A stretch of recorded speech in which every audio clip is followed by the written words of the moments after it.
puestos de responsabilidad, entre ellos los del Subdirector General de Personal del Ministerio de Educación y Ciencia y de la Función Pública en la Presidencia del Gobierno de la Nación, así como el de Secretario General Técnico del Ministerio de Obras Públicas y Urbanismo entre 1977 y 78. Ha tenido una intensa actividad política representando a Santa Cruz de Tenerife en el Congreso de los Diputados en 5 legislaturas, en las Cortes Constituyentes de 1977 por la Unión de Centro Democrático y en otras 4 legislaturas del 89 al 2004 por el Partido Popular.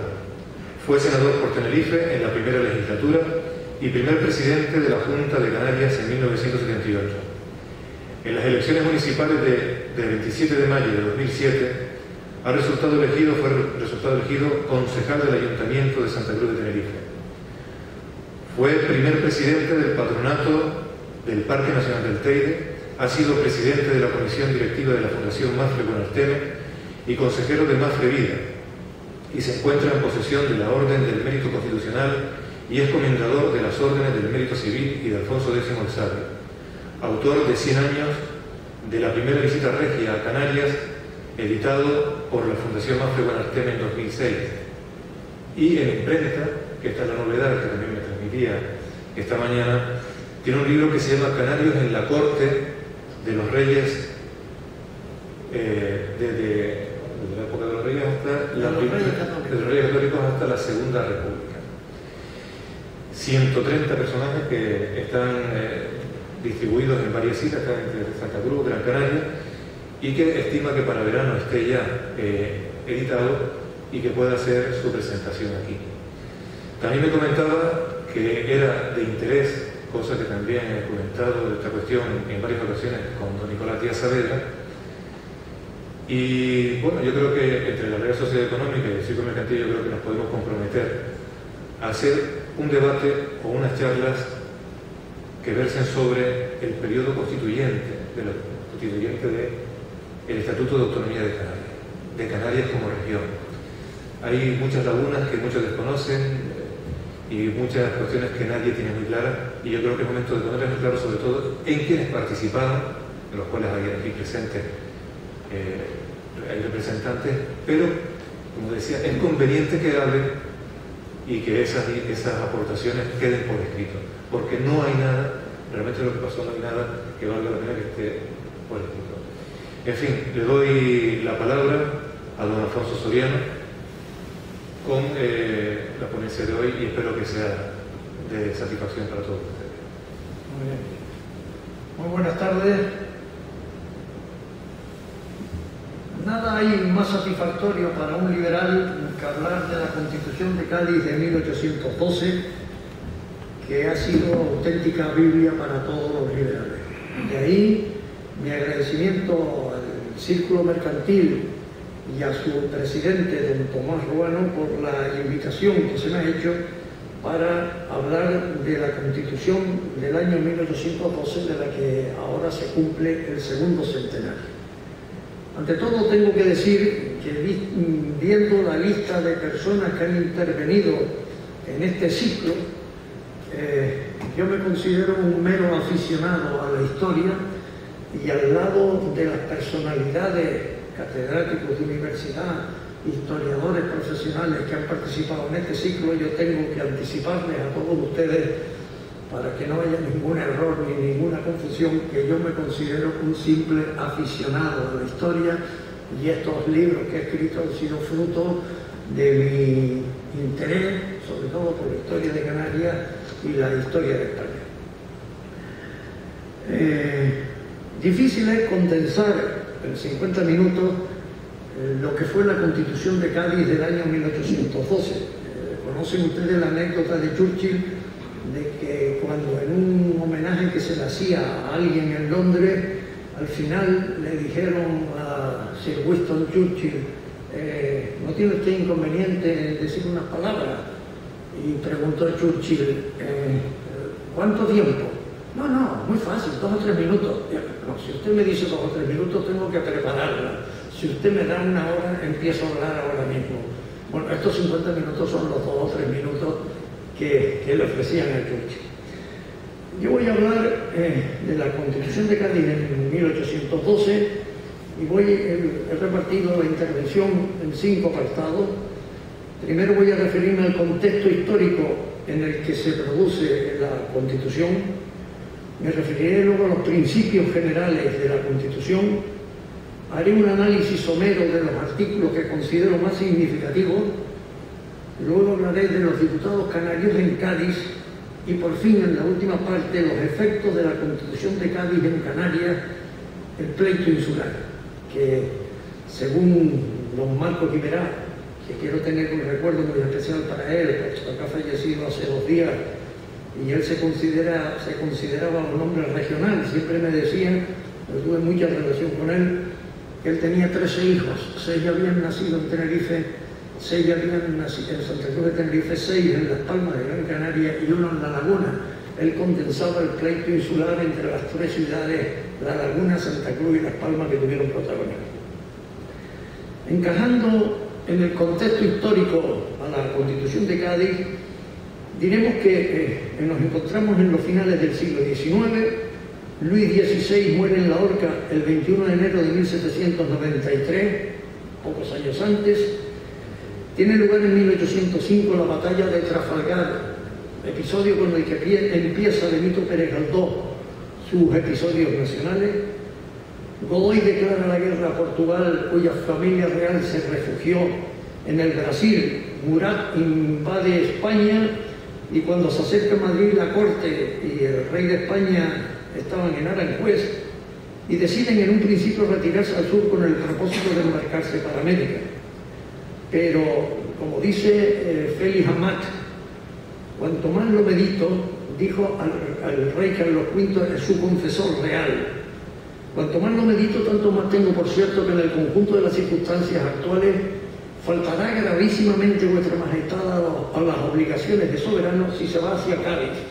Sin duda pecará mortalmente y será más horrendo el pecado si se lleva también al príncipe de Asturias y demás hijos de vuestra majestad. Bueno, los reyes de Portugal se fueron al Brasil, los reyes de España se quedaron en España con todas las consecuencias. El 17 de marzo de 1808 tiene lugar el motín de Aranjuez, abdica Carlos IV en Fernando VII, que entra en Madrid desde Aranjuez cuando ya Madrid estaba en manos de Murat. La familia real va a Bayona el 20 de abril de 1808 y a partir de este momento empieza la Guerra de la Independencia, que duró 6 años hasta 1814. Por supuesto que las doctrinas de la Revolución Francesa llegaban a España mucho antes que los ejércitos invasores. Cuando Fernando VII salió de Madrid, el 1 de abril de 1808, se constituyó en la capital una junta de gobierno presidida por su tío don Antonio, que se plegó a los deseos de Napoleón. Viene Pepe Botella y nos encontramos ya en las Cortes de Bayona de julio de 1808, que en realidad la primera Constitución de España no fue la Constitución del año 1812, sino la de Bayona, que se llamó Estatuto Constitucional y que en realidad fue una carta otorgada por Napoleón. Y estaban 150 vocales, representantes de los estamentos, clero, nobleza y Estado llano, y estuvieron representaciones también de los virreinatos americanos, y por Canarias estaban algunos canarios que vivían entonces en Madrid, donde Estanislao Lugo Viña parece que al final no asistió, pero estaba entre la lista de los asistentes, y don Antonio Saviñón. También asistió don Bernardo Iriarte, que era ministro de José I, que era francesado, y de estos 150 diputados designados en la convocatoria solamente están presentes al abrirse las sesiones 65, que llegaron a 91 en la última sesión. Hay que tener en cuenta que hubo personas que jugaron a las dos cosas, al Estatuto de Bayona y luego a la Constitución de Cádiz. Y no me resisto a citar el caso de un personaje poco conocido, pero que he leído un poco su historia y es apasionante, un tal Antonio Ranz Romanillos, relacionado con las islas por haber casado con la Gran Canaria Josefa del Castillo Olivares y Falcón, que fue secretario de la Junta de Bayona y el tercero en firmar la Constitución tras José I y Urquijo, y que jugando a dos bandas luego fue uno de los principales redactores de la Constitución de Cádiz. El alzamiento contra la dominación francesa fue un movimiento nacional una explosión de patriotismo espontáneo como es sabido. Se constituyen las juntas provinciales, la primera de ellas fue la de Asturias, la Junta Central Gubernativa del Reino, en un principio en Aranjuez, con el conde de Florida Blanca de presidente. Se marcha a Sevilla cuando Napoleón ocupa Madrid, y la principal labor de la Junta fue la dirección de la guerra. Tenía tratamiento de Alteza Real y el título de Junta Suprema de España e Indias. En Canarias, el marqués de Villanueva del Prado, luego haremos referencia a los problemas que suscitó su nombramiento como presidente de la Junta Suprema de Canarias el 11 de julio de 1808, y fue elegido diputado por Canarias en la Junta Central el 5 de octubre de 1809. Luego renunció a ser elegido diputado a Cortes, pero siguió muy de cerca la redacción de la Constitución. El movimiento español, llamémoslo así, tuvo gran repercusión en América, donde en el propio decreto que dictó la Junta se decía que, considerando que los vastos y preciosos dominios que España posee en las Indias no son propiamente colonias o factorías como los de otras naciones, sino una parte esencial o integrante de la monarquía española, es así que vinieron representantes de los virreinatos y las capitanías generales de América y Filipinas que formaron parte de la Junta. Se solicitó ayuda a Inglaterra, hubo un tratado poco conocido firmado en Londres el 14 de enero de 1808, por el cual Gran Bretaña se comprometía a ayudar a España, y en la isla de León se nombró un consejo de regencia al cual se confió la misión de reunir Cortes. Merece la pena recordar que fue en España, en las Cortes de Cádiz de 1812, donde se forjó el nombre de liberal como sustantivo en la sección política de lucha por la libertad, y que del español pasó a las demás lenguas. Una auténtica modificación semántica respecto a su utilización tradicional como simple adjetivo que aludía a la prodigalidad o generosidad de una persona. En la Corte de Cádiz de 1812, España fue el tercer país, tras Estados Unidos y Francia, en hacer una revolución liberal, y esa fecha permanece en la historia como el inicio de un difícil trayecto hacia la reconquista de las libertades individuales y de un Estado de Derecho en nuestro país. Hasta 1936, la historia constitucional española fue una de las más extensas, y ello a pesar de descalificaciones como la visión del régimen franquista, que siempre proyectó durante 40 largos años sobre generaciones y libros escolares, siempre en contra del liberalismo. Yo siempre digo que yo leí por primera vez la Constitución de Cádiz después de haber terminado la carrera de Derecho, ya mayor.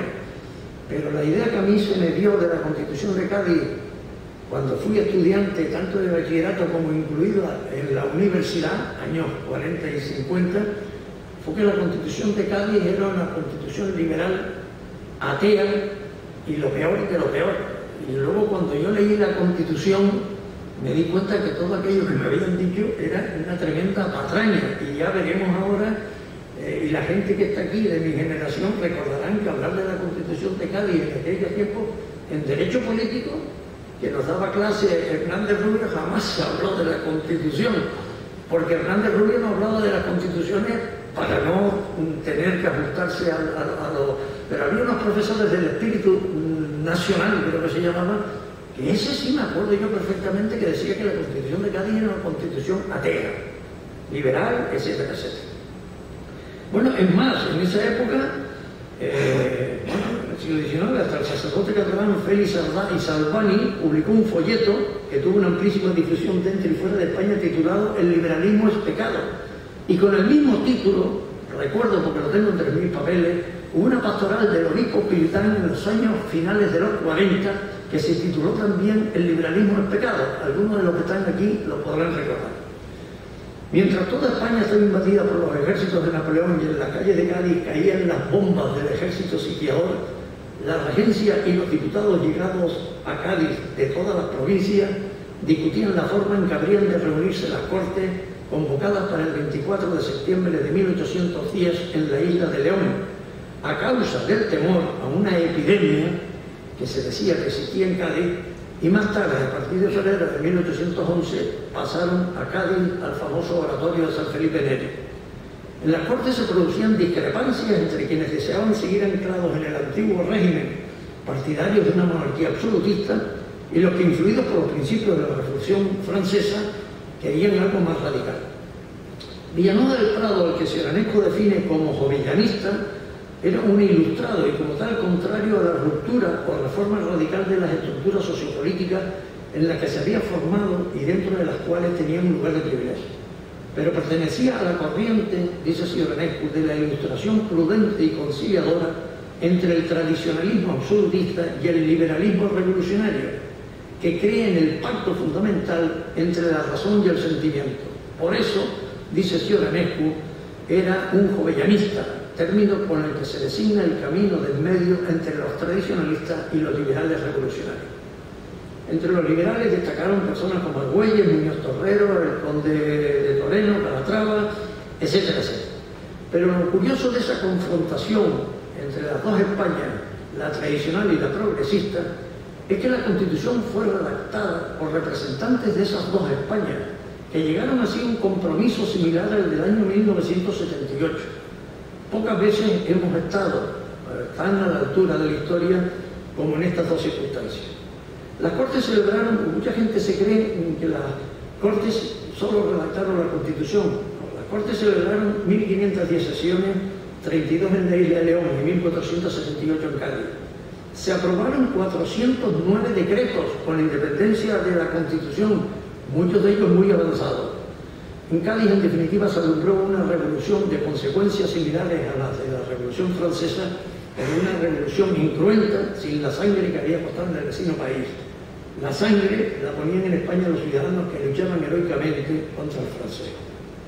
Hay que destacar el tono tolerante en el que se desarrollaron en Cádiz los debates sobre las reformas. En definitiva, la Constitución enlazaba con las leyes tradicionales de la monarquía española, pero al mismo tiempo incorpora principios del liberalismo democrático, como es, por ejemplo, por primera vez se habla de soberanía nacional, de la separación de poderes, de la libertad individual y la igualdad entre todos los españoles.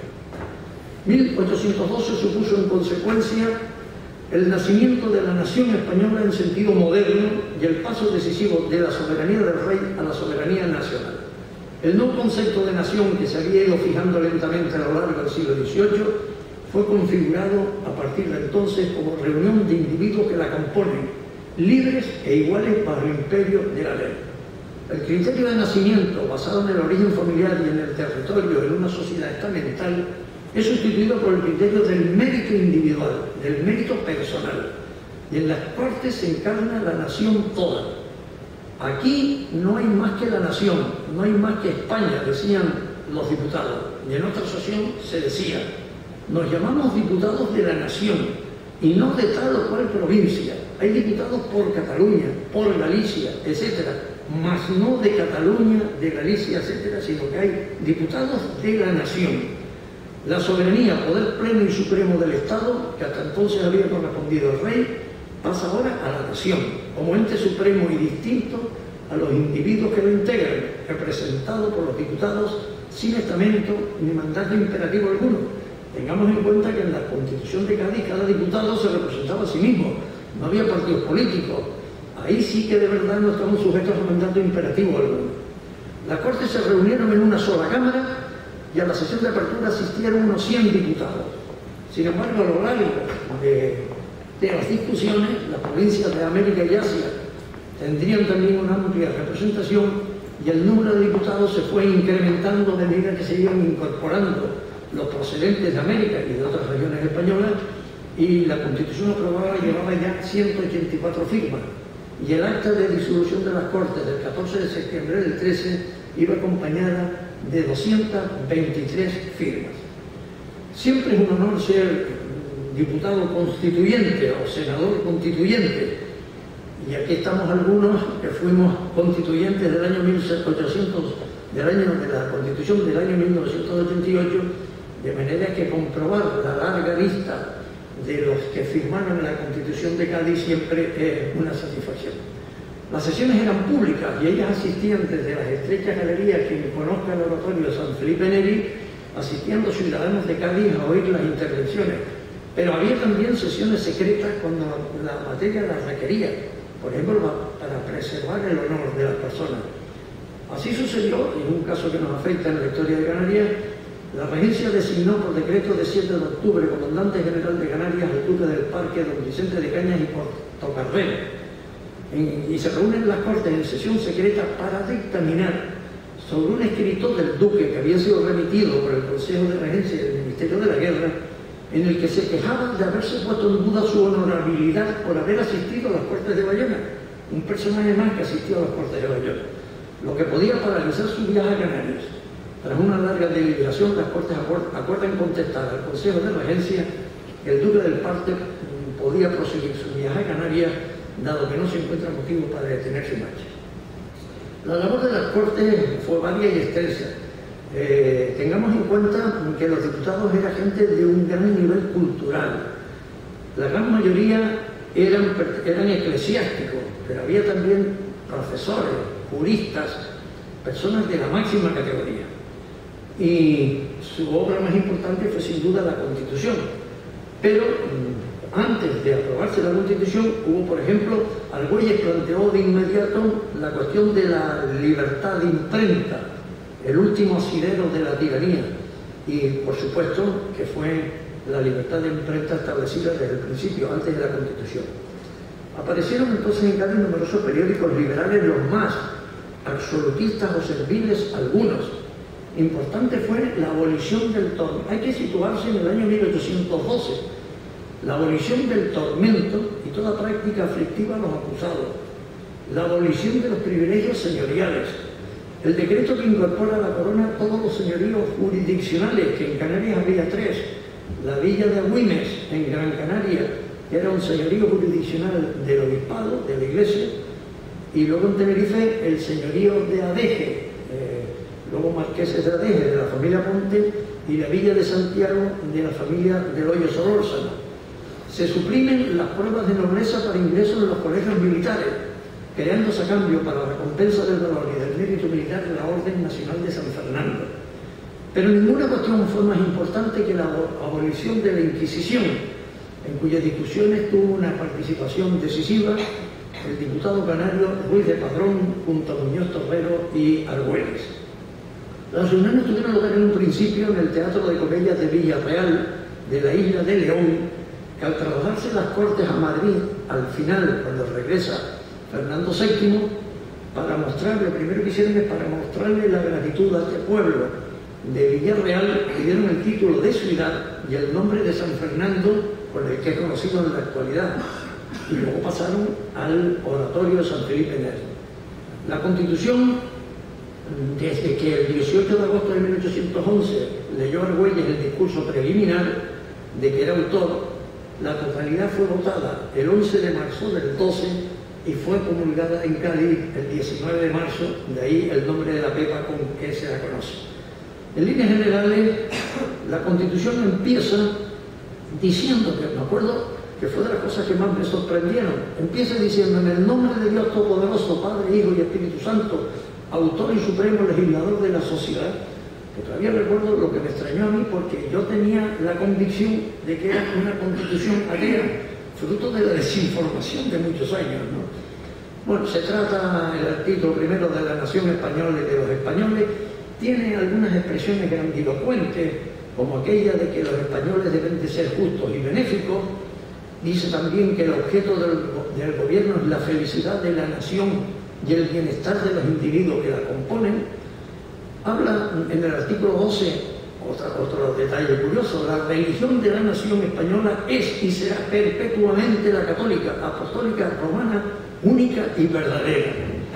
El gobierno de la nación es una monarquía moderada hereditaria. La potestad de hacer las leyes reside en las Cortes con el rey, que es el poder legislativo, y la potestad de aplicar las leyes en las causas civiles y criminales reside en los tribunales establecidos en la ley, que es el poder judicial, y la potestad de hacer y ejecutar las leyes reside en el rey, que es el ejecutivo. La Corte, como he dicho, es una sola cámara. Por cierto, no como ahora que las Cortes, las sesiones duran todo el año, se estableció que fuera solo de 3 meses, 90 días distribuidas en todo el año. Mucho más razonable que la eternidad que duran hoy las sesiones. Las Cortes no podrán deliberar en presencia del rey, Los diputados serán inviolables por sus opiniones y en ningún tiempo, ni caso, ni por ninguna autoridad podrán ser recompelidos por ellas. Fernando Llarena, diputado canario, decía que en cuanto a sus opiniones será inviolable un diputado, en cuanto a sus excesos no puede ser impune, cosa que sería de aplicación hoy en muchos casos. Bueno, el rey deberá prestar juramento ante las Cortes, invocando otra vez el nombre de Dios. Se establece el orden de suceder a la corona, de tal forma que solo pueden ser reyes los que sean hijos legítimos, habidos en constante y legítimo matrimonio. La Constitución actual no habla de hijos legítimos, lo cual podría generar algún problema en el futuro, y no debemos olvidar que Alfonso XIII tiene un hijo ilegítimo reconocido como hijo, de manera que al haber suprimido la expresión hijos legítimos, en el futuro podría crear algún problema. Hay otra cuestión que las Cortes de Cádiz decían: el rey para casarse deberá tener el consentimiento de las Cortes. Es decir, se establecía la exigencia de que las Cortes aprobaran el matrimonio. La Constitución actual no exige, no tiene esta exigencia. La Constitución actual solo dice que aquellas personas que teniendo derecho a la sucesión al trono contrajeran matrimonio contra la expresa prohibición del rey y de las Cortes, es decir, que tiene que haber un pronunciamiento en contra. Pero la Constitución de 1812 lo que exigía sin más es que tenía que haber previamente el consentimiento de las Cortes. Y de recaer la corona en hembra no puede elegir marido sin consentimiento de las Cortes.